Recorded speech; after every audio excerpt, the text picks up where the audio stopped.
পাঁচটার কর্পোরেট জীবন যখন কিছুটা বোরিং হয়ে ওঠে তখন কিন্তু একটা অপশান আমাদের কাছে থেকেই যায়, আর সেটা হলো ছুটির যে সময়টা সেটাকে কাজে লাগিয়ে নিজের এই যে বোরিং ফিলিংটাকে আবার একটু রিফ্রেশ করে আসা।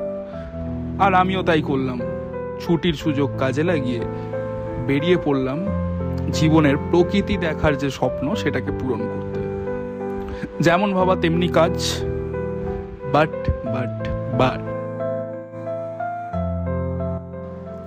আমি এই জার্নিতে একা না, তার সাথে রয়েছে আরও 4 জন ক্যারেক্টার। একজন ছোটবেলার বন্ধু অভিক, তার ওয়াইফ মিতালি, আশিস, আর যার কথা না বললেই নয়, আমার পার্মানেন্ট পিলিয়ন মানে আমার ওয়াইফ। ও হো হো হো হো সরি, ভুলেই গিয়েছিলাম আমরা যাচ্ছিটা কোথায় সেটাই বলতে। আমরা যাচ্ছি ইন্ডিয়াস মোস্ট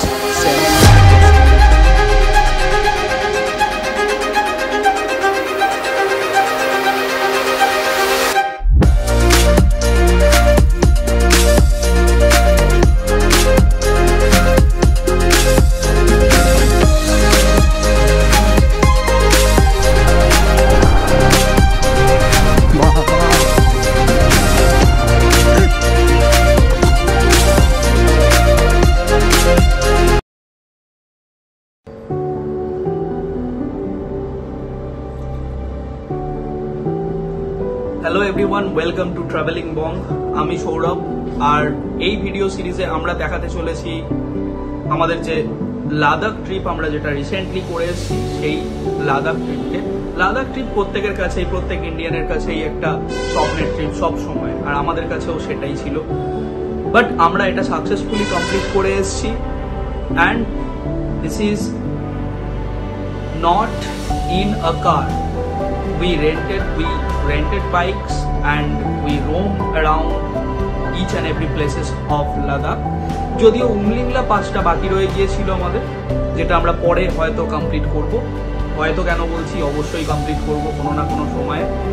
তো এই ট্যুরটা আমাদের কাছে একটা বড় বাইক ট্রিপ ছিল, আর এটা ছিল টোটাল 10 nights and 11 days-এর একটা ট্যুর।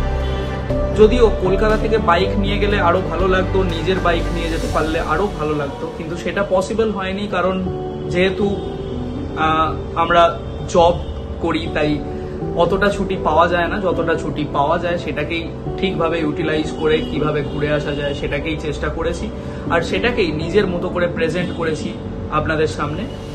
তো সেই ভিডিওটা আপনারা দেখবেন। আর হ্যাঁ, একটা কথা, সেটা হলো এই যে পুরো ট্রিপটা, এটাকে দুভাবে করা যায়, মানে দুটো রোড আছে এই ট্রিপটা করার জন্য, একটা শ্রীনগরের দিক থেকে আর একটা মানালির দিক থেকে। আমরা সিলেক্ট করেছিলাম শ্রীনগরের দিকটা।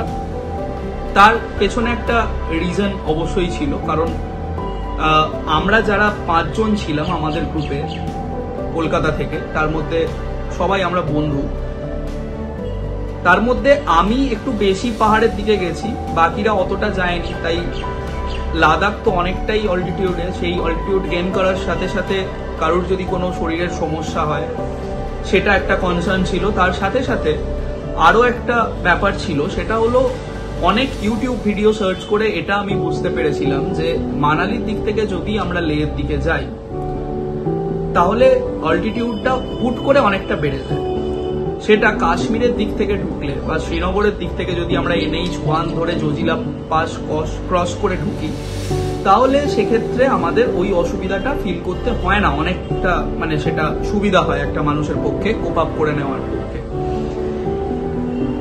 তো এটা একটা রিজন। আর একটা রিজন ছিল যে মানালির দিক থেকে যখন কেউ লেহের দিকে যায়, হঠাৎ করে সৌন্দর্যটা এতটা বেড়ে যায়, প্রাকৃতিক সৌন্দর্যটা। তারপরে আস্তে আস্তে যখন ট্রিপ শেষ হয়ে সবাই কাশ্মীরের দিকে শেষ করে ট্রিপটা, তখন মনে হয় সৌন্দর্যটা আস্তে আস্তে হয়তো একটু হলেও ফিকে পড়ে যাচ্ছে।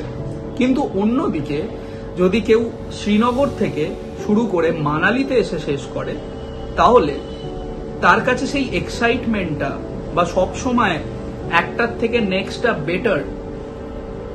Better in terms of beauty, এটা তারা কমপ্লিটলি ফিল করতে পারে। তো সেই জন্য আমরাও এই রুটটাকেই বেছে নিয়েছিলাম। শ্রীনগর থেকে কার্গিল, কার্গিল থেকে লে, লে থেকে তুর্তুক, হুন্ডার, প্যাংগং লেক, দেন সারচু, দেন মানালি। এই পুরো রুট ম্যাপে আমরা কি কি দেখেছি, কি কি মজা করেছি, সবকিছু শেয়ার করব আপনাদের সাথে। যদি ভিডিওটা ভালো লেগে থাকে লাইক অবশ্যই একটা করবেন, আর তার সাথে বন্ধুদের সাথে বা ফ্যামিলি মেম্বারসদের সাথে একটু ভিডিওটা শেয়ারও করে দেবেন। আমাদের প্রথম দিনের জার্নিটা ছিল কলকাতা থেকে শ্রীনগর, আর ওই দিনটা শ্রীনগরেই রেস্ট। তো চলুন শুরু করা যাক।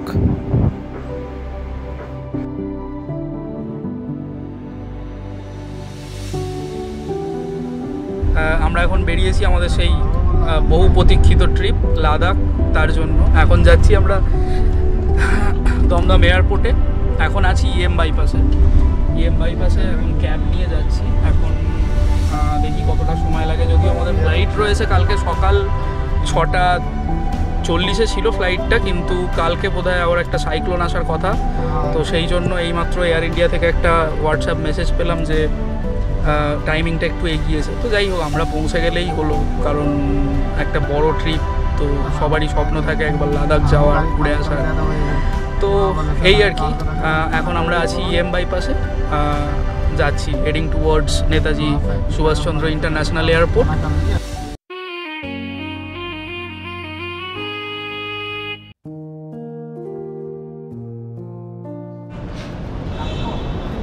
তো এখন ঘড়িতে বাজছে রাত্রির 12:22। আমরা এখন পৌঁছে গেছি নেতাজি সুভাষচন্দ্র ইন্টারন্যাশনাল এয়ারপোর্ট, কলকাতা দমদমে।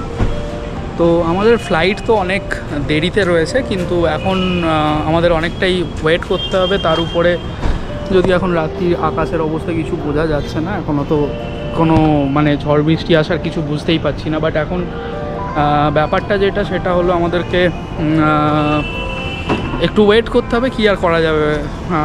আসছি, অনেকটা টাইম রয়েছে, এয়ারপোর্টটাই ঘুরে দেখবো, আর কিছু করার নেই। তো এই হলো ব্যাপার। এখানে আমি শুধু একা যাচ্ছি না, আমার সাথে যারা রয়েছে তাদের সাথেও আলাপ করিয়ে দেবো। প্রথমেই এটা হচ্ছে আশিস, এখানে রয়েছে আমার বউ। তো এই হলো ব্যাপার। এখনও আমার একজন বন্ধু, আর তা আমার ছোটোবেলার বন্ধু আর তার বউয়ের আসার কথা। তারাও কিছুক্ষণের মধ্যে চলে আসবে আই গেস। তো দেখা যাক, ভেতরে ঢুকি, তারপরে দেখি আরও কিছু যদি শ্যুট করা যায় শ্যুট করে নেব। আরে আসিস যে, কী ব্যাপার? কোথায় যাচ্ছিস ভাই? ওই লোকটা কি করছে দূরে? কত সিঁড়ি লাগিয়ে, এখানে সিঁড়ি লাগিয়ে উঠতে চাইছে কেন? সিঁড়ি তো রয়েছে। ও আম পারতো চলে। আচ্ছা, এবার আমরা কোন দিকে যাবো? গাড়িটা দাঁড়িয়ে গেছে কেন? ব্রেক টেপে দিয়েছে।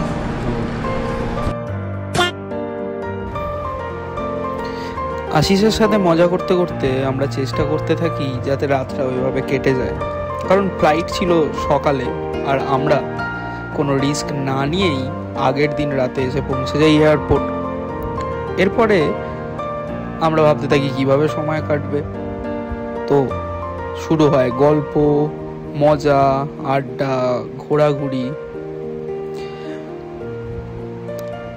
আর এক্সপ্লোর করে দেখা কলকাতা এয়ারপোর্টকে ভালো করে, যেহেতু আমাদের হাতে অনেক সময় রয়েছে।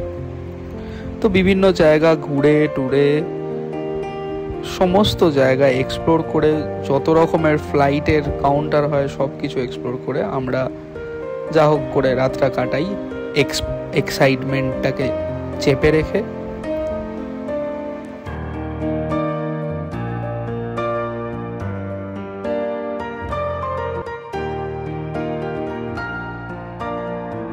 তারপর হয়ে যায় সকাল, মানে টাইম টু গো। তখনও আমাদের মাথায় কিন্তু এই ভাবনাটা চলছে যে আমরা ঠিক মতো কলকাতা ছেড়ে বেরোতে পারবো কি না, কারণ সকাল 10টার মধ্যে সাইক্লোনের ঢুকে পড়ার কথা কলকাতায়। তো সাইক্লোন আসার আগে কলকাতা ছেড়ে বেরোতে হবে, এই একটা জিনিস মাথার মধ্যে ঘুরপাক খেতে শুরু করে। 6:40, তো তাই বোর্ডিং করিয়ে নিয়ে আমরা বেরিয়ে পড়ি।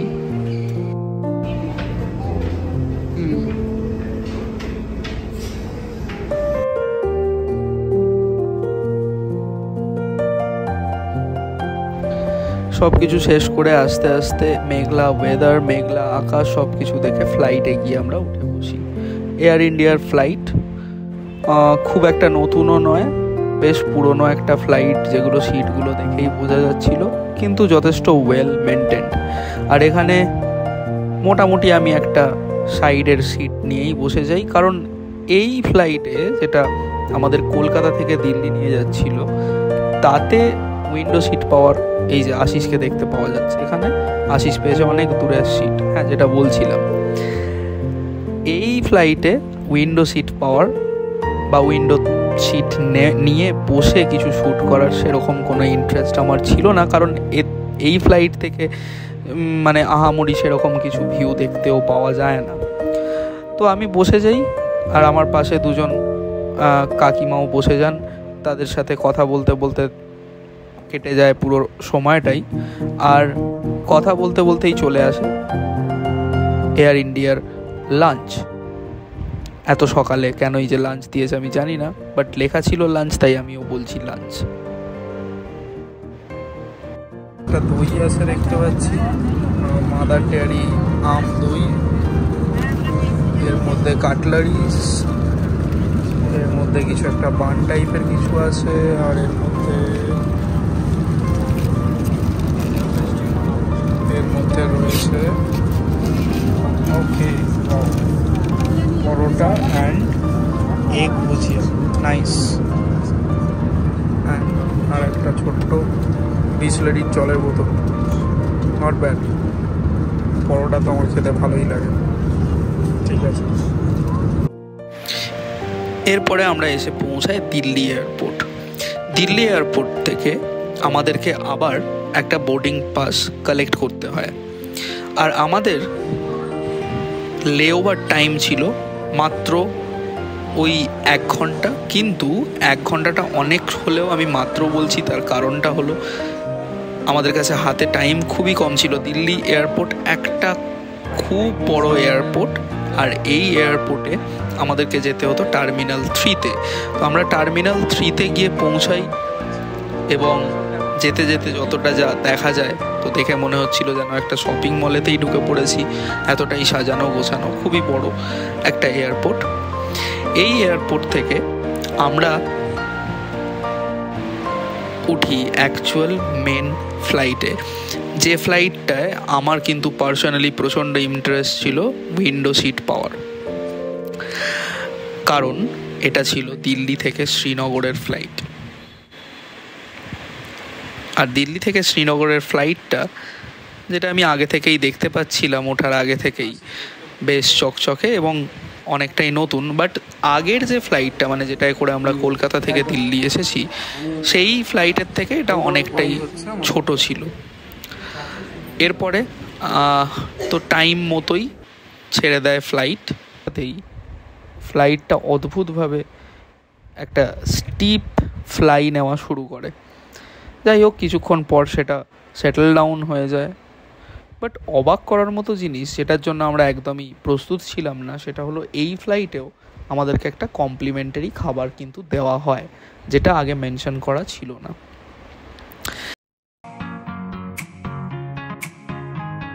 আপনারা কখনো যদি এই ফ্লাইটে ফ্লাই করেন, তাহলে অবশ্যই রাইট সাইড উইন্ডো সিটটাই চুজ করার চেষ্টা করবেন, তার কারণ এটা।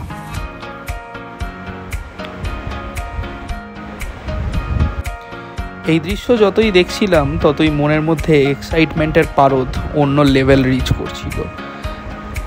আরও এটা ভেবে রিচ করছিল যে আমরা এই হিমালয়ের বুকে ঘুরে বেড়াবো নেক্সট 10 দিন, আর সেটাও বাইকে।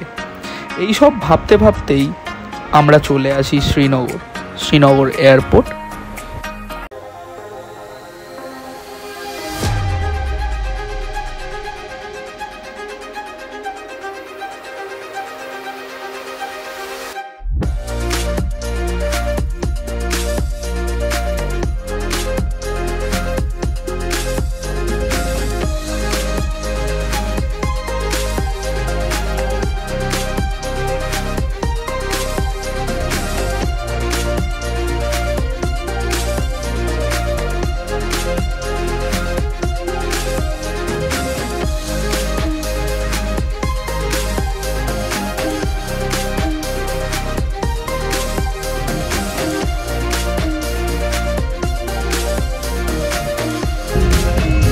আমরা এখন শ্রীনগরে নেমে গেছি।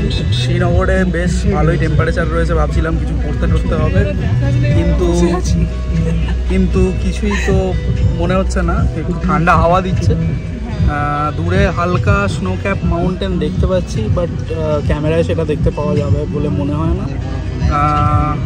তো আমরা এখন যাচ্ছি টুয়ার্ডস আওয়ার হোটেল, আর ওখানে গিয়ে বাকি কথা হচ্ছে। আমাদের 5 জনের জিনিসপত্র সব এখানে ভর্তি পুরো, এই হচ্ছে ব্যাপার। সে হাই, সব ঠিক আছে? চলো। প্লেনে কেমন দেখলি বল পাহাড়? প্লেনটা সুন্দর ছিল, গোটা কলকাতার মধ্যে সুন্দর ঘুরেছি। শ্রীনগরটায় নামার আগে যে ভিউটা দেখেছি, দুর্দান্ত। ওয়েদারটা ক্লিয়ার ছিল বলে খুব সুন্দর ভিউ আমরা দেখতে পেয়েছি। আর আমরা পেয়ে গেছি আমাদের বাবু ভাইয়াকে। বাবু ভাইয়া আমাদের নিয়ে যাবে, হোটেলে ড্রপ করে দেবে। ভালো লোক, এয়ারপোর্ট থেকেই পিক আপ করে নেয় আমাদের পিক আপ কার। তাতে করেই আমরা বেরিয়ে পড়ি ডিরেক্ট হোটেলের উদ্দেশ্যে, মানে আমাদের শ্রীনগরের হোটেলের উদ্দেশ্যে। বেড়ানোর মিনিংটা সবসময় কিন্তু হওয়া উচিত এক্সপ্লোর, কারণ বেড়াতে যাওয়া মানে রেস্ট নেওয়া নয়, বরং নতুন জায়গা, নতুন মানুষ, নতুন কালচার সব কিছুকে নিখুঁতভাবে উপভোগ করা, সর্বোপরি প্রকৃতিকে উপভোগ করা। এরপরে আমরা পৌঁছে যাই হোটেলে, আর হোটেলে গিয়ে ফ্রেশ হয়ে আমরা চলে আসি বাঙালির চাটা টেস্ট করে বল চায়ের থেকে, মানে হোটেলের রিসেপশনে। সেখানে এসে শুরু হয় আমাদের চা পান পর্ব, সেটাও দুপুর 12টার সময়। অসাধারণ হয়েছে। চাটা খুব দরকার ছিল, সকাল থেকে চা একটা ভালো করে খাওয়া হয়নি। এয়ারপোর্টে এত দাম চাইছিল, আমাদের পক্ষে ওটা দেওয়া সম্ভব হয়নি। হ্যাঁ, 350 টাকা দিয়ে কে চা খাবে? 250 টাকায় একটা থালি পাওয়া যাচ্ছে, তাতে রুটি পাওয়া যাচ্ছে, ভাত পাওয়া যাচ্ছে, সব পাওয়া যাচ্ছে, দইও দেবে, চিকেনও দেবে। আর এদিকে এক কাপ কফি খাবি, তাও আর কাগজের কাপে। লাঞ্চ সেরে আমরা বেরিয়ে পড়ি ডাল লেকের উদ্দেশ্যে, কারণ এই দিন বিকালটাই আমরা পেতাম কাশ্মীরে। কাশ্মীর এবারে আমাদের মূল ডেস্টিনেশন ছিল না, কারণ পরের দিন থেকে শুরু হতে চলেছিল আমাদের লাদাখ রাইড, মানে হ্যাঁ, বাইকে করে লাদাখ ঘুরে দেখার পালা।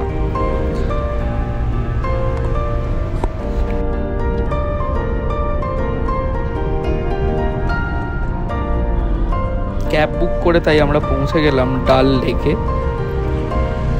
এবং সেখানে গিয়ে আমরা করতে চাই অবশ্যই শিকারা রাইড। তাই শুরু হয় শিকারা রাইডের দামাদামি।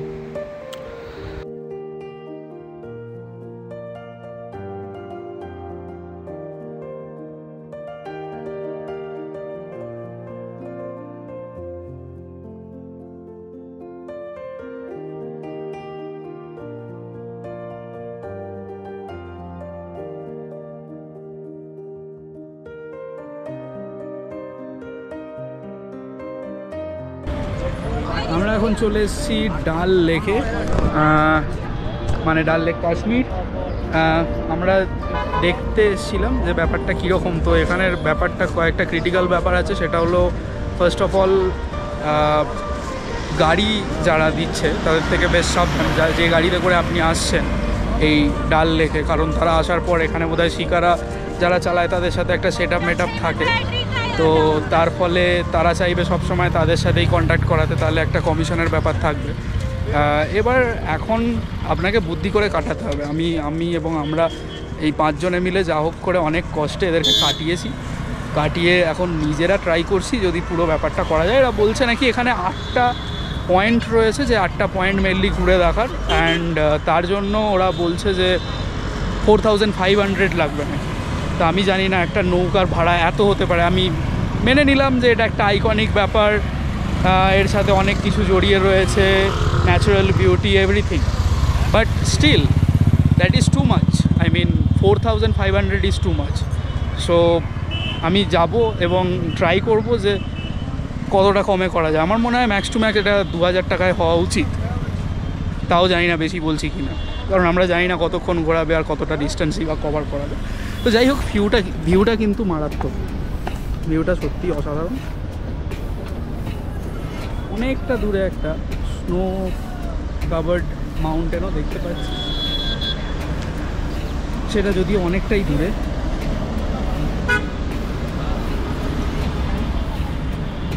দেখা যাক এবার শিকারা রাইডে যদি কিছু ব্যবস্থা করি। আমরা যতক্ষণ শিকারা রাইডের দামাদামিটা করে কিছু একটা পাকা করছি, ততক্ষণ ডাল লেকের কিছু অপরূপ সৌন্দর্য আপনারাও উপভোগ করুন আমার ক্যামেরার চোখ দিয়ে।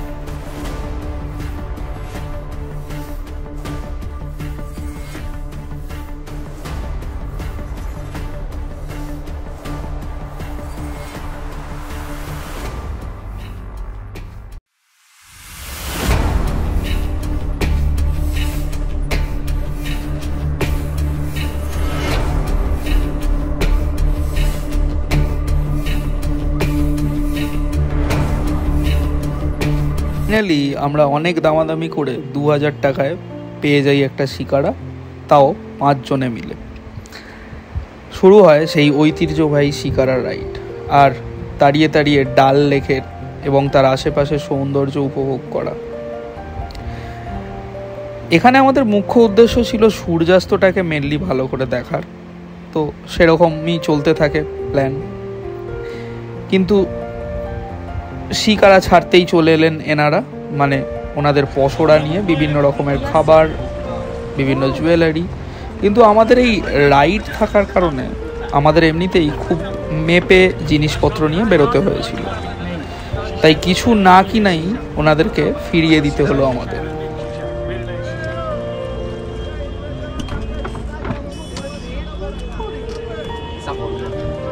No, thank you. No. Shikara. Till the time when you come back, your photos will be ready. We have these photographs because this is our third time we are visiting. Shikara. Yeah. Third time. Nice. Yeah. No, thanks.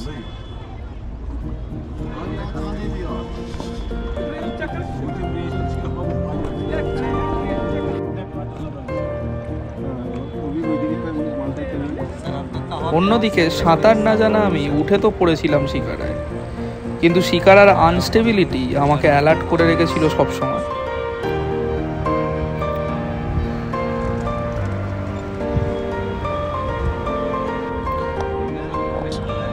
তুই ভালো করে সাঁতার পারিস?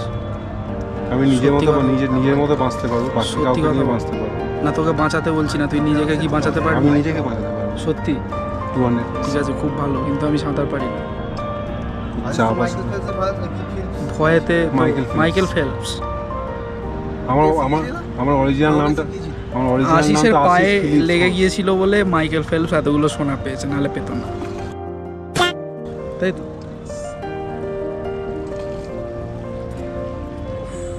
এত মুখে রোদ লাগছে। এখন বাজে কটা? 6টা 9। কত সুন্দর ছিল। আর এই এত রোদ 6টা 9-এর সময় ভাবা যায়। চুপচাপ বসে থেকেছিলাম শিকারায় প্রায় 1 ঘন্টার উপর, আর তার মধ্যেই কিছু কিছু জিনিস শুট করে নিয়েছি। আচ্ছা, এটা কতটা ডিপ? জলটা এত নোংরা কেন? জলটা প্রচন্ড নোংরা, কারণ মানুষ এটাকে নোংরা করেছে। পরিষ্কার করে আমাদের মনের মতো জলটা।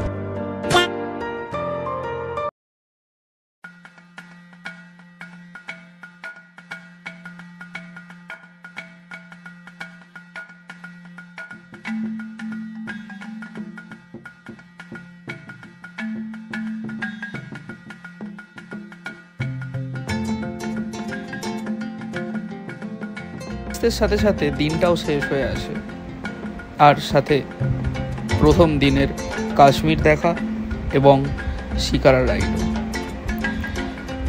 তাই আমরাও শেষ করি সন্ধ্যে 7:30টায় একটা ছোট্ট চায়ের ব্রেক নিয়ে।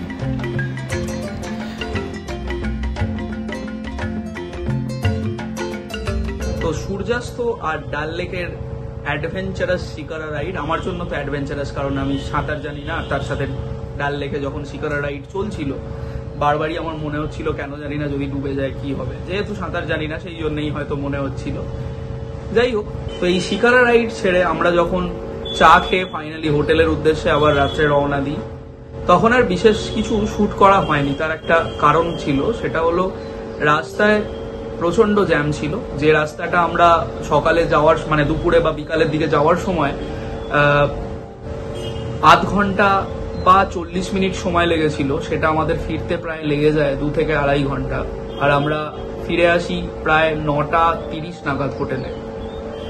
সেখানেই শেষ নয়, সেখানে আসার পর আমাদের যে ট্যুর ক্যাপ্টেন, মানে নেক্সট দিন আমাদেরকে যে ট্যুর করাবেন, উনি আমরা আসার আগেই বাকি যত গ্রুপ মেম্বার ছিল তাদের সবাইকে বাইক ডিস্ট্রিবিউট করে দিয়েছিলেন। এবার আমরা তো অফকোর্স যেগুলো সব থেকে একটু স্পেসিফিকেশনে খারাপ বাইক, সেগুলোই আমাদের ভাগ্যে পড়েছিল। তো সেই নিয়ে একটা কথা কাটাকাটি হয়েছিল। কথা কাটাকাটি মানে আমরা তো বলবোই, কারণ we are also paying. So আমরা তো চাইবই যে, আর যেহেতু এটা একটা যে টেরেন দিয়ে আমরা রাইড করব, সেগুলো কোনোটাই ফ্ল্যাট সারফেস নয়। আমাদেরকে পার করতে হতো world's 2nd, 3rd highest motorable pass. তো সেক্ষেত্রে আমরা বাইকের জন্য কোনো রিস্কই নিতে চাইছিলাম না। যদিও কোনো ফল্ট থাকে, যদি কোনো কিছু হয়ে যায়, তাহলে সেক্ষেত্রে তো চাপেরই ব্যাপার। তার সাথে আমার সঙ্গে যে দুজন বন্ধুরা গিয়েছিল, একজন বন্ধু, তার ওয়াইফ আর আশিস, অভিকের বউ আর আশিস, এরা ফার্স্ট টাইম পাহাড়ে রাইড করবে। তাই এদের কাছে গাড়ি একটা ভালো থাকাটাও কিন্তু একটা মানসিক শক্তি যোগায় কোনো না কোনো অ্যাঙ্গেল থেকে।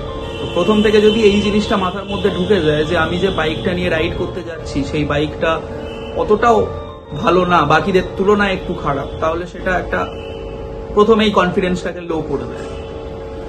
তো এইসব নিয়ে মোটামুটি আমরা বাইক যেগুলো আমরা পেয়েছিলাম, আলটিমেটলি রেজাল্ট ওরকম হয়নি, যেহেতু আমরা লাস্টে গিয়েছিলাম, তাই লাস্ট যে বাইকগুলো পেয়েছিলাম সেগুলোকে চেপে দেখি, এবং সেখানে যদি কোনো ফল্টস ওনারা বলেন যে আপনারা যদি কোনো ফল্ট পেয়ে যান সেটা আমাদেরকে বলুন, আমরা সেটা ফিক্স করে দেবো দেন অ্যান্ড দেয়ার। তো আমরা বাইকগুলো ওই রাত 9টা-10টার সময় ডিনার না করে ওগুলো নিয়ে ট্রায়াল দিই, ব্রেক দেখি, ক্লাচ প্লেট চেক করি, পিছনের ব্যাক রেস্ট চেক করি, উইন্ডশিল্ড চেক করি, সবকিছু চেক করে যখন যে যে জায়গাগুলো আমাদের মনে হয়েছিল ঠিক করে নেওয়া দরকার ওই বাইকগুলোতে, যদিও আমরা 100% স্যাটিসফাইড ছিলাম না, স্টিল আমাদের কাছে কোনো অপশনও ছিল না।